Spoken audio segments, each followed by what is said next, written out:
lại cái thò vậy không có chứ thế sao mà chúng ta mới một tam đánh wow thôi cái freestyle cái gì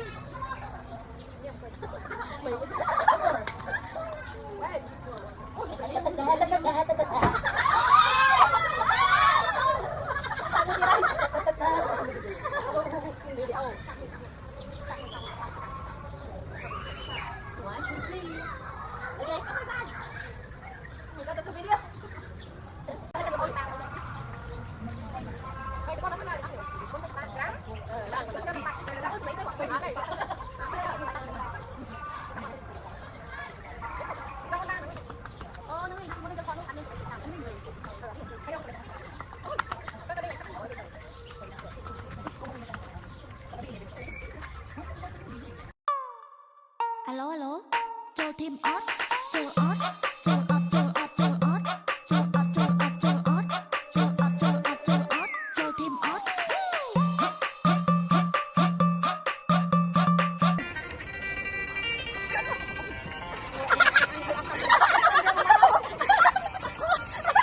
Hey, hey!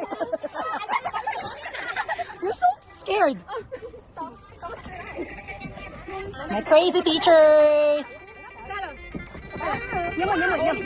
Hey, hey, hey, hey, hey, hey. I'm back to try to live my life.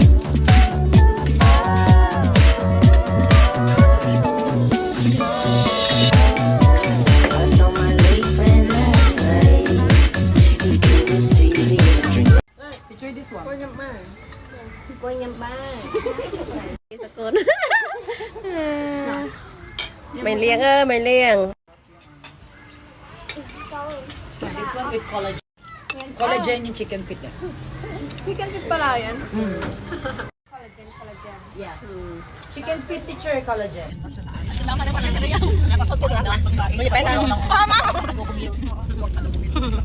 Akong koyo.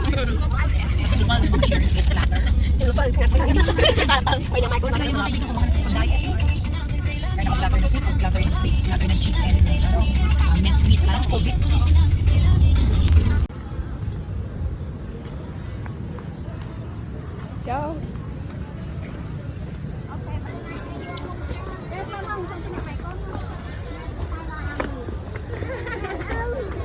này cái lại ăn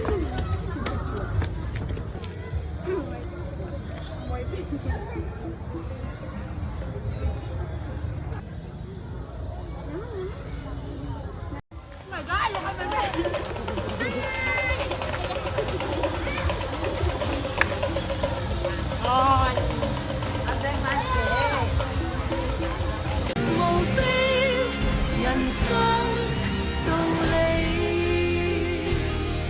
原本無心害你。បាត់ភ្នែកស្រមៃ